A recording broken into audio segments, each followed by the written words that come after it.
하나님, 오늘도 저희를 여기까지 인도하여 주셔서 감사합니다.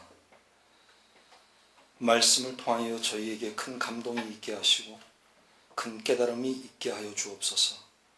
말씀 때문에 다시 일어나게 하시고, 말씀 때문에 다시 웃음을 찾게 하시고, 말씀 때문에 우리의 가슴 가득 주님을 향한, 세상을 향한 큰 용기를 회복케 하여 주옵소서. 성령님께서 친히 말씀 가운데 역사하여 주시고 함께하여 주실 것을 믿사옵고 예수 그리스도의 이름으로 기도합니다. 아멘. 드디어 5월 마지막 주가 되었습니다. 우리가 5월을 기적을 생각하는 달로 지켰는데요. 여러분, 한 달 동안 얼마나 기적에 대해서 많이 생각하셨습니까? 첫째 주 기억하십니까? 만남의 기적에 대해서 말씀드렸었고, 둘째 주는 예배의 기적에 대해서, 셋째 주, 지난주는 의식주의 기적에 대해서, 그리고 오늘 여러분과 함께 신유의 기적에 대해서 함께 생각해 볼 것입니다. 여러분, 여러분의 삶에 늘 기적을 체험하는 사람이 되십시오. 하나님이 우리에게 기적을 허락하시지 않는 것이 아니라 늘 우리에게 기적을 허락하시지만 그 기적을 깨닫지 못하고 알아보지 못하기 때문임을 오늘 여러분이 잘 깨달았으면 좋겠습니다. 특별히 오늘 신유의 기적에 대해서 우리가 함께 생각하면서 기적에 대한 총체적인 정의를 내려보고자 합니다.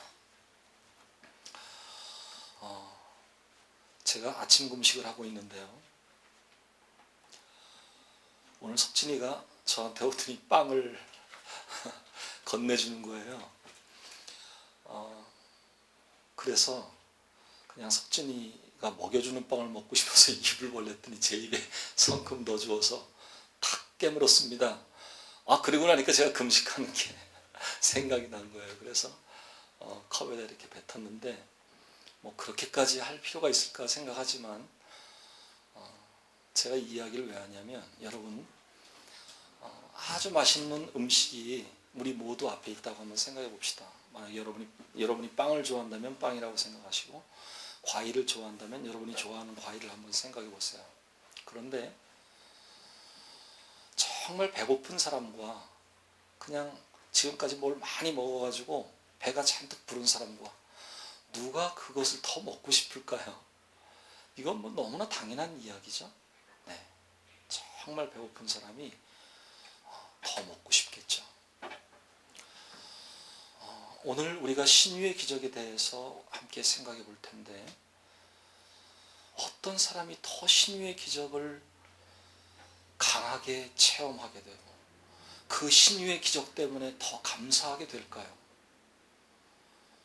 그것은 당연히 더 아픈 사람일수록, 더 어려운 사람일수록, 더 배고픈 사람일수록, 더 흔들리는 사람일수록, 더 연약한 사람일수록 주님이 우리에게 허락하시는 신유의 기적은 더 간절해지게 되고 더 감사로 넘치는 기적이 되는 것입니다. 여러분, 여러분의 믿음을 가지고 한번 여러분을 생각해 보십시오. 나는 얼마나 주님을 필요로 하고 있는가? 어떠세요? 정말 나는 내 삶에, 내 인생에 주님이 얼마만큼 필요한가? 생각해 보면 그냥 주님이 별로 필요 없을 것 같기도 하고, 그냥 먼 발치에서 그냥 나를 쳐다봐 주시는 정도만 되면 좋을 것 같고, 그냥 나는 내가 혼자 뭐든지 해도 다 될 것 같고. 혹시 그런 상태가 아니십니까? 그런 상태를 가리켜서 사도 바울은 이렇게 이야기하죠. 선줄로 생각하는 자는 넘어질까 조심해라. 여러분, 우리는 늘 기쁜 것이 좋은 것이고, 정말 행복한 것이 좋은 것이고, 뭔가 많이 소유한 것이 좋은 것이라는 어떤 인간적인 가치 기준을 가지고 있죠. 그렇지만 그것을 뒤집어 생각해 보면 내가 아픈 것이 그게 참 좋은 일일 수 있고, 내가 어려운 일 당하는 것이 그게 바로 하나님의 축복일 수 있고, 내가 누군가와 헤어지는 것이 그것이 하나님의 은혜일 수 있다고 하는 생각을 없었으면 좋겠습니다.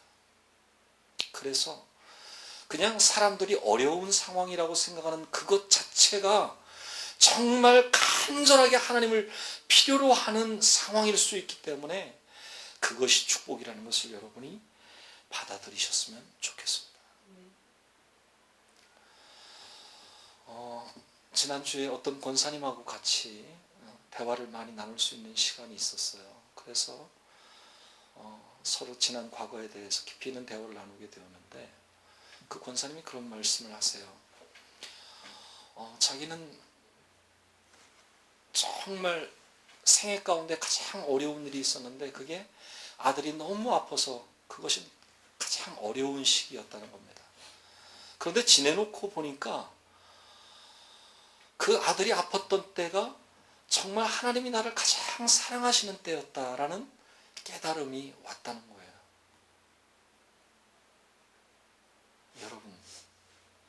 여러분의 생애에 정말 가장 힘든 순간은 언제였습니까? 그것이 혹시 지금은 아니십니까? 그러나 이때가 하나님이 여러분을 가장 사랑하는 때임을 믿으시기 바랍니다. 지금이 바로 하나님이 여러분을 고쳐주실 때이고 지금이 바로 여러분을 주님께서 안아주실 때이고 여러분의 아픈 가슴을 어루만지시며 여러분의 축 처진 어깨를 토닥이시는 바로 그 순간임을 믿으시길 바랍니다. 자, 오늘 본문으로 들어가서 신유의 기적에 대해서 한번 함께 생각해 보죠. 먼저 백투블랭크입니다. 47절 하반절 내려오셔서 내 아들의 병을 고쳐주소서라고 하는 바로 왕의 신하가 예수님께 찾아와서 지금 예수님을 초청하고 있죠. 내 아들이 지금 죽게 되었는데 주님께서 오셔서 고쳐주셨으면 좋겠습니다 라고 하는 것이죠. 여러분, 우리가 주님의 터치를 원하고 주님이 나에게 어떤 기적 베풀길 원한다면 주님의 행보를 주시할 수 있어야 됩니다. 지금 주님이 어디를 향해 가고 계시는가? 지금 주님은 어디에 계시는가?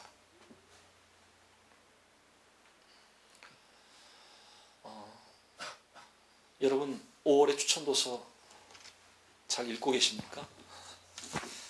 한번 읽는 분 손 들어보시죠.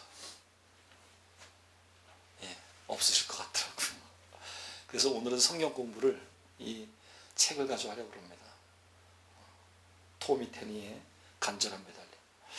이 책에 보면요, 이 토미 테니는 하나님과 우리의 관계를 그렇게 표현해요. 아버지와 그 아버지가 너무너무 사랑하는 딸과의 관계로 표현을 해요. 그런데 그 관계는 어떤 관계냐면 숨바꼭질 하는 관계라는 거죠. 자신이 먼 여행을 갔다가 이렇게 돌아오는데 집에 이렇게 와서 이제 문을 향해서 가는데 딸이 딱 보면서 오랜만에 아빠를 본 그 감격에 막 자기한테 달려와서 끌어안는 그런 이야기를 하면서 그때 자신은 딸이 막 달려올 때 옆으로 피한다는 거죠. 그러면 딸이 싫어서, 딸을 안아주시기가 싫어서일까요? 그렇게 피하면 딸이 더 아빠를 안고 싶은 거죠. 그래서 더 간절한 생각이 들고 간절한 매달림에 빠지게 된다는 거죠. 하나님은 늘 우리를 향해서 그런 마음을 갖고 계시다는 겁니다. 우리가 하나님을 찾으면 찾을수록 하나님은 살짝 숨으신다는 거죠. 숨바꼭질을 하신다는 거예요. 그러면 우리가 더 간절하게 주님을 찾을 수밖에 없는 거죠. 여러분, 내가 아플 때, 내가 외로울 때, 내가 어려울 때 그런 생각 하시잖아요. 하나님 지금 어디 계세요? 나 지금 너무 어려운데요. 그게 나를 포기하신 걸까요? 아니죠. 나로 하여금 더 간절히 주님을 찾도록 잠깐 숨으시는 겁니다. 그 주님을 바라보며 그 주님께 우리가 더욱 매달릴 수 있어야 되겠습니다. 주님의 그 행보를 내 간절한 매달림으로 바꿀 수 있어야 되겠습니다. 사실 오늘 말씀에 나오는 이 왕의 신하가 와서 주님께 뭐라고 하세요? 주님, 우리 집으로 좀 빨리 가주세요. 지금 내 아들이 병에 걸려서 지금 죽을 것 같아요. 그래서 주님의 행보를 돌려놓기를 원했습니다. 근데 주님은 뭐라고 하시죠? 내 아들이 나았다. 여러분, 분명 우리는요, 주님을 향해서 어떤 바람이 있습니다. 주님이 내가 원하는 스타일로 내 상황에 맞춰주기를 원하는 그 바람이 있죠. 내가 눈물을 흘릴 때 막 나한테 오셔가지고 막 수건을 들고 내 눈물 닦아주면서 아이고 그렇게 힘들어? 아, 왜 그래? 막 관심 가져주기 원하죠. 그러나 그건 나의 바람입니다. 주님은 그게 아니라 그냥 멀리서 근엄한 얼굴로 그게 뭐 하는 거야? 빨리 눈물 닦아. 이렇게 말씀하실지도 몰라요. 그러면 내 방법대로 주님이 나를 사랑하시지 않으니까 그게 싫습니까? 아니에요. 여러분, 간절한 매달림이라고 하는 건 무조건 주님을 향해서 주님, 내가 원하는 방법으로 사랑해 주세요. 내가 원하는 방법으로 나에게 다가오세요. 이런 것이 아닙니다. 그저 주님을 향해서 어떤 간절함으로 주님을 향해 매달릴 때 주님이 어떤 방법으로 나에게 다가오시든 내 문제를 해결해 주시든 그것에 대한 감사함이 있고 기쁨이 있어야 된다고 하는 것입니다.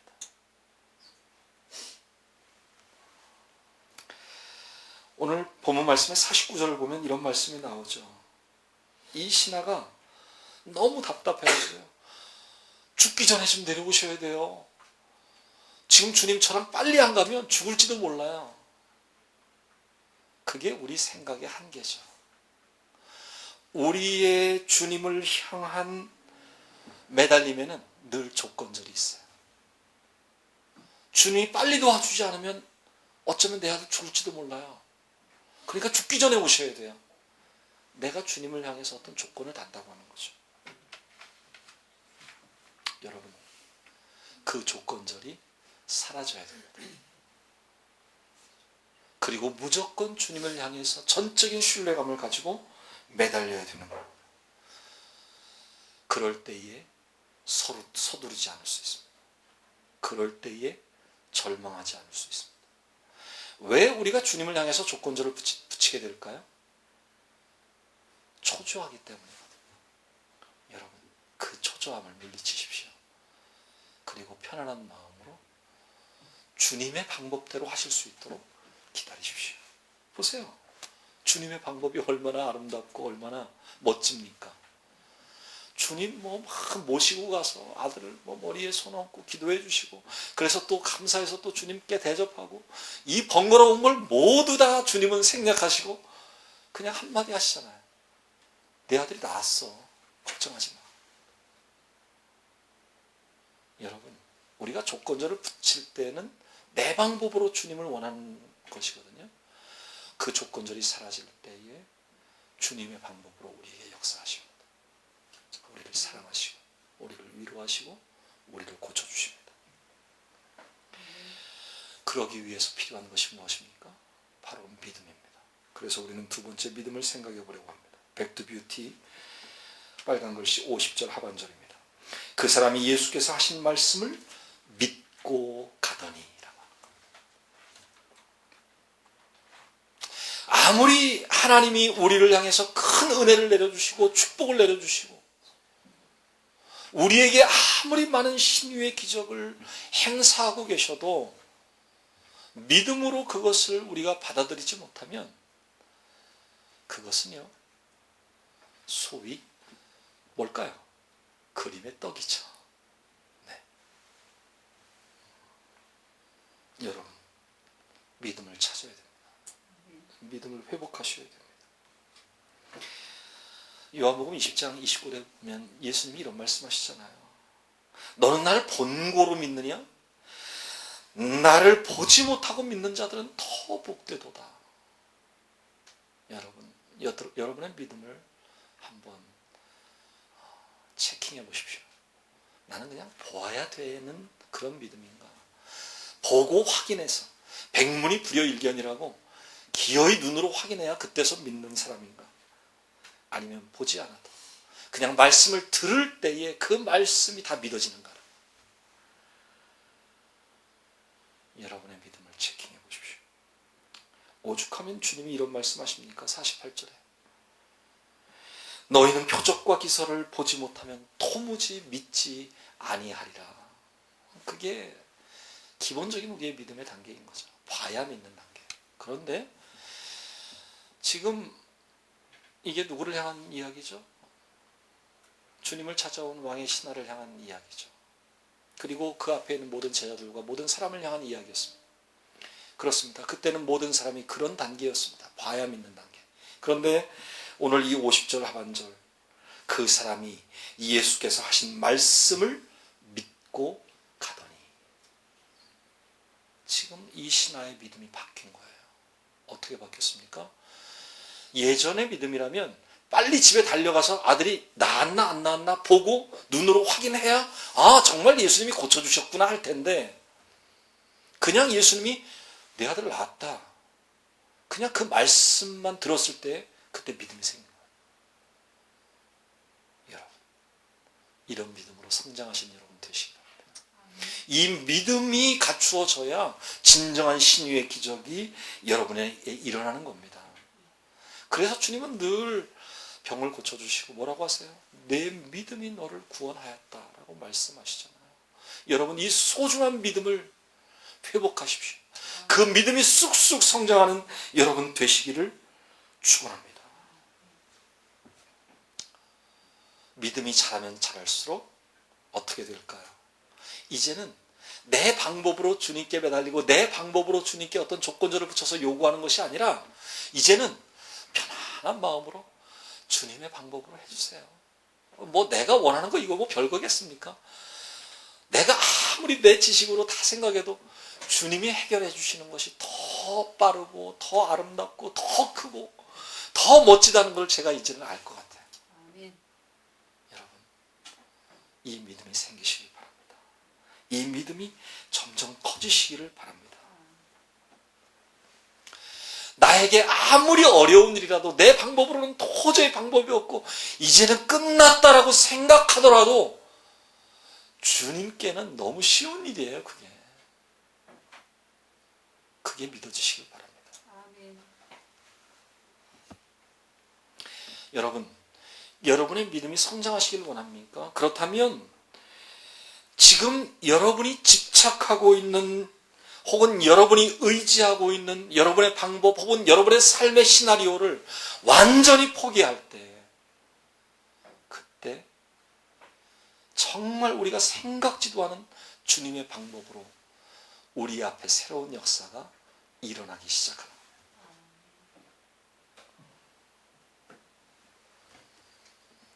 여러분 모두에게 이런 기적이, 이런 역사가 무궁무진하게 일어나게 되시기를 축원합니다. 주님은 얼마나 우리를 향해서 답답하시면 이렇게 말씀하세요. 그저 겨자씨만한 믿음만 있어도라고 말씀하시잖아요. 여러분, 저는 이 겨자씨만한 믿음을 이렇게 표현해 보고 싶어요. 거리낌 없는 믿음. 그런 믿음으로 회복되신 여러분 되시기를 축원합니다. 세 번째, 백두 비헤이비어입니다. 녹색 글씨 53절 하반절, 자기와 그 온 집안이 다 믿으니라. 여러분, 이게 뭡니까? 믿음의 확산이죠. 자, 먼저 무엇이 있었습니까? 우리에게 어려움이 있었습니다. 그 어려움 때문에 우리는 주님을 향해서 간절한 매달림이 생겼습니다. 그리고 나니까 그 매달림 가운데 주님과 나 사이에 믿음이 생겨나기 시작합니다. 그런데 그 믿음이 커집니다. 그래서 주님과의 관계가 회복됩니다. 그런데 그것으로 끝나는 게 아닙니다. 그 믿음으로 인해서 더 많은 믿음들이 퍼지고 퍼져서 내 믿음으로 끝나는 게 아니라고 하는 것이죠. 얼마나 아름답습니까? 사실 이쯤 되면 이 왕의 신하가 어떤 생각을 할까요? 이야, 내 애가 아팠던 게 너무 감사하다는 것이죠. 이미 아프면 사라졌고 다 나았고, 잠깐 아팠을 땐 마음이 너무 아팠지만 그 아플 때의 상황을 생각하면 아들이 안타깝고 좀 힘들지만, 그래도 그 아픔 때문에 내 믿음이 자라게 되었고, 그 아픔 때문에 주님을 다시 알게 되었고, 그 아픔 때문에 오늘 말씀이 뭐라고 얘기합니까? 온 집안이 다 믿게 되었다. 정말 감사한 아픔이죠. 그렇죠? 여러분, 아들의 아픔이 전화위복의 기회가 된 것처럼 여러분의 아픔을 두려워하지 마십시오. 그 아픔을 감사함으로 붙잡으십시오. 그 아픔 때문에 여러분에게 새로운 기쁨이 허락될 것입니다. 하나님은 그 아픔을 여러분을 향한 축복의 통로로 삼으실 것입니다. 아기를 낳는 고통을 생각해 보세요. 지금 저는 우리 장효정 선생님 보니까 갑자기 그 생각이 나요. 이제 얼마 있으면 아기 낳아야 되는데, 뭐 저야 낳아보질 않았으니까 상상할 수 없지만 집사람 통해서 많이 들었어요. 얼마나 아프고 얼마나 힘든지. 그렇지만 그 아픔이 사실은 기쁨의 조건이잖아요. 그렇죠? 네. 아픈 만큼 더 자식을 향한 애틋함이 있고 사랑이 있지 않겠습니까? 분명 하나님은 여러분의 아픔을 축복의 통로로 삼으실 것입니다. 그래서 말씀을 믿는 단계에서 그리스도를 믿는 단계로 넘어가게 하십니다. 여러분, 저는 그저 뭔가를 봐야 믿는 단계 얘기했었죠. 그런데 이 신화가 말씀을 듣고도 믿음이 생기는 단계로 변했다고 그랬습니다. 그런데 이제는 말씀을 듣고 믿는 그 단계에서 이제는 그냥 그리스도가 믿어지는 단계예요. 여러분, 이 의미를 여러분이 각자 곰곰이 생각해 보시기 바랍니다. 이거는 너무너무 많은 개연성을 갖고 있기 때문에 여러분 각자가 고민하며 생각하며 여러분 각자의 은혜로 받아들일 수 있어야 합니다. 그래서 저는 이 어떤 믿음의 또 다른 확산 혹은 이 기적의 확산에 대해서 여러분에게 이렇게 말씀드리고 싶어요. 여러분이 만약 어떤 기적을 체험했다면, 여러분이 주님과의 관계에서 정말 새롭게 믿음을 회복했다면 그 믿음이, 여러분이 체험한 그 기적이 그냥 여러분의 것으로만 머물러 있도록 놔두지 마십시오. 그것이 모두의 기적이 되게 하고 그것이 모두의 믿음으로 다시 커질 수 있도록 그렇게 여러분의 마음을 활짝 여십시오.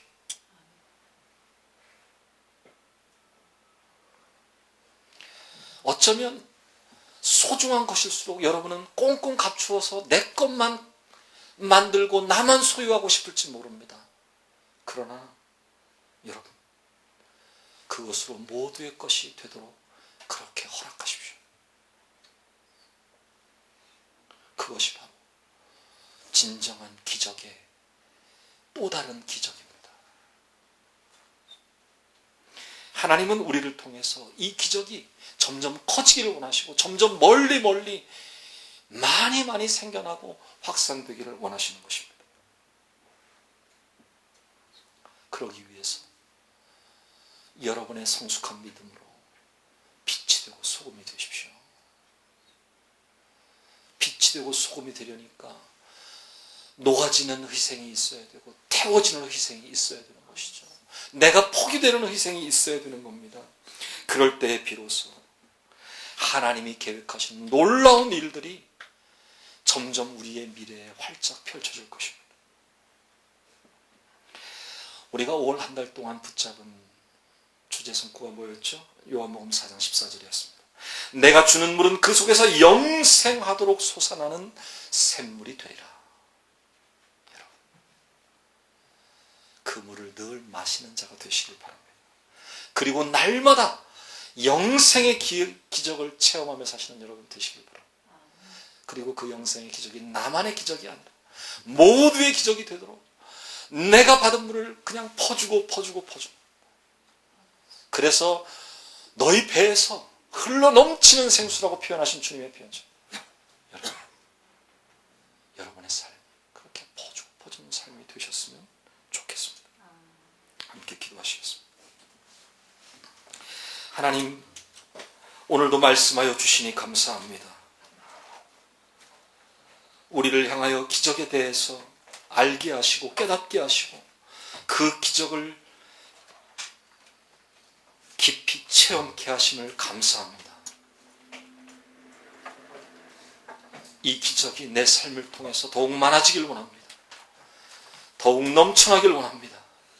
그 기적이 점점 강도가 세워지고 그 크기가 커지길 원합니다. 그래서 우리의 믿음이 성장되기를 원합니다. 그래서 그 기적을 나누어주며 살기를 원합니다. 오늘도 주신 말씀 기억하며 음악에 맞추어 함성으로 통성해서 기도하시겠습니다.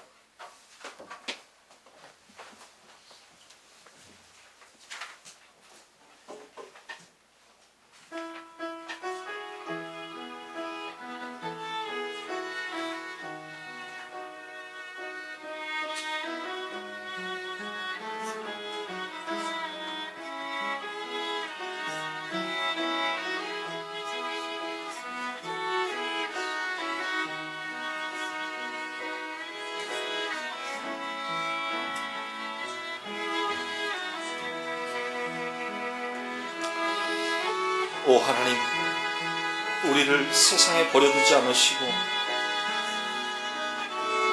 저희의 손을 붙잡고 이 자리로 인도하여 주심을 감사합니다.